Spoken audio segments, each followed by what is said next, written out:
My name is Doreen Wakelin. It was Doreen Barbe, and I was born in Guernsey in the Channel Islands, and we moved to Canada when I was just 2 years old.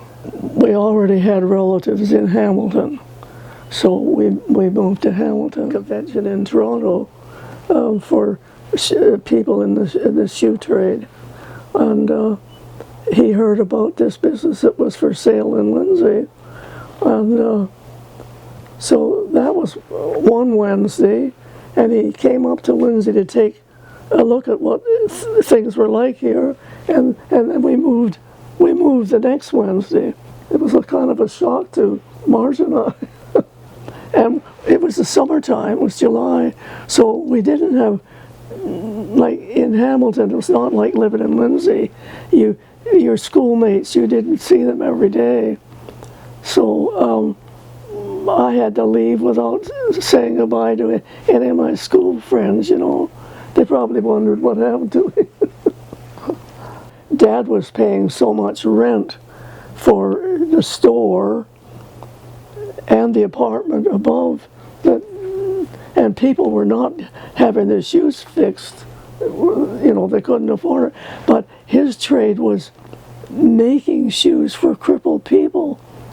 Well, then along came some science that, like, a lot of people were born with a club foot. It was turned sideways, and that was remedied somehow with something else. So that type of business was gone, which was a good thing. My dad used to go fishing all the time, and my sister told me later that it wasn't so much that he liked the fishing, which he did, but it was more of a need, because he would get dinner for us. I didn't realize that at the time. Well, it's always tough being the new kid on the block, and I was so darn shy. Coming from Guernsey and landing in Hamilton, we didn't have that many friends, because Dad had a store right on the main street, so we didn't even have neighbors, you know. And so relatives, we had some relatives there, but not too many.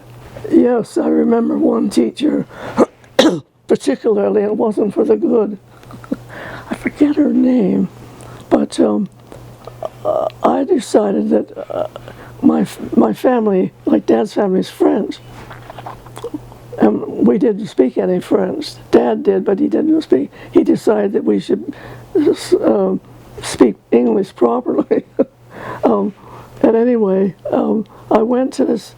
They made my timetable, and so I had to go to this French class, and so classes were in, and they sent me to room number so and so, and that's where I was going to be on my timetable. So I knocked on the door, and she said in French for me to come in. And I'm standing at the front of the class, and everybody's facing me.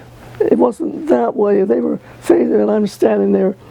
And so in French, she was telling me to go and sit down. And of course, I didn't know what she was saying. And then she'd jabber on some more. So finally, one of the boys in the front row, he said, "She is telling you to come and sit down." I mean, it was so stupid, really. It was, I mean, I was scared to death that I must have known, she must have known that I was, you know, that I was shy. And so anyway, that was my entrance to LCVI. However, I did well in sports because I was one of 6 girls in Hamilton that was chosen by this Major Morris. He was chosen from Hamilton to train people for the Olympics, and I was one of 6 that was trained to. So every night we would go up to Gage Park and practice. So when I left Lindsay, I left to come to Lindsay. Of course, I left that behind, which was, I felt badly at the time. Anyway, there was a job opening, a good job opening somewhere over in the East Ward there, and so he got me a job in an office, so I didn't spend too much time at high school here. I guess I was glad to get a job because money was so short, you know, and I liked it. It was good. But one little interesting item was that they put me on the switchboard, and I never talked on a telephone. We couldn't afford a telephone, and they stuck me on the switchboard, and I never talked on a telephone. That was kind of bad. Oh, I was scared to death. But there was a nice older man that was working down in one of the floors down below. It was a big building, and there was 2 or 3 floors down below. And he realized what a time I was having. So he would phone me, and I'd say, oh, just a moment, I'll get someone else. And he would phone and say, Doreen, hold on and listen to me. And it was, you know, I'd never talked to one. I can't believe it now. I've done nothing else since. It was Alan Hammer's was the bill, and it had umpteen employees. It was a big going concern. I don't know why they went out of business. Oh, I know. They moved it to Toronto. You know, I was gone by that time, but they moved it to Toronto. And we lived down near the CN station, and it was busy all the time. There were trains coming and going. And we had Ralph had fenced in our yard so we could go out and play, but was fenced in. And one day I had to be looking out the front veranda window across. Michael was supposed to be here, and I could see these little white boots crossing the tracks. And one of the Burns kids at the corner had unhooked the gate, and the gate was open because he couldn't reach it, he was too little, and he got out. Craig's store was at the corner, and that's where they used to take him to get an ice cream cone. And he said he was going to get an ice cream cone in his baby talk, kind of, you know. But when I had to run to get him between the boxcars and all, I thought I'd never make it, really. It was, I was so scared. But that was one incident in my life that I could do nicely without. But, just imagine had he been killed, you know, what that, I mean, he came that close to it, really. It was just more good luck than anything, or fate, probably. I recall the first show we went to, theater, screen, a movie, only it wasn't the Academy, it was the Kent Theater. So somebody was taking my sister and me. She was 3 years younger. Forget who was taking us. I walked in, and I could hear the movie, but I couldn't see it. And I'm stumbling along in the dark to looking all around, and here it was behind me. Do you remember that theater? You wouldn't know that theater. So you walked in, and then you sat down, and the screen was behind you. It was so funny. But anyway, I walked down and finally realized that something was going on behind. And of course I went and sat down and sat in somebody's lap, because you can't see with the blind, you know, with the light the way it was. What a performance that was. It was always a big event in Lindsay. The circus would come to town, and that was a real big event. And then, of course, the fairgrounds was over here. Do you remember that? Do you remember the fairgrounds over there? But the train the tracks went right into the fairgrounds at that time, and that was always kind of interesting.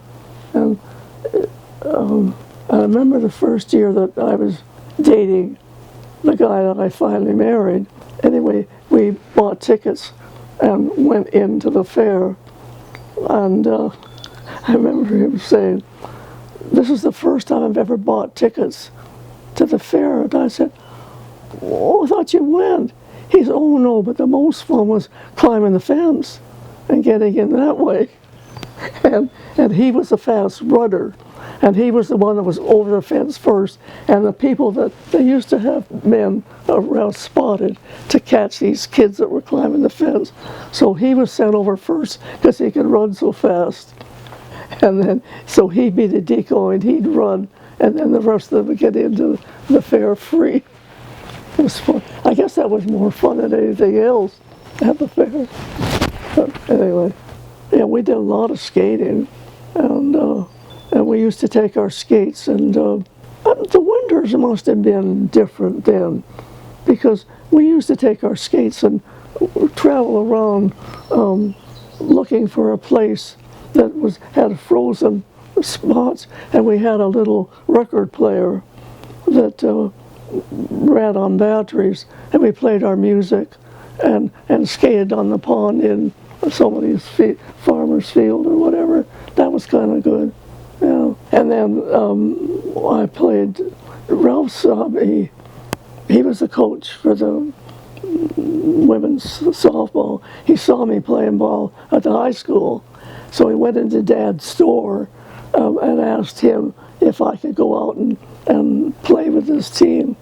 So that was the start of something that went on for years. I played ball and played in the Peterborough League, and we played Peterborough and Coburg down that way. That was always good.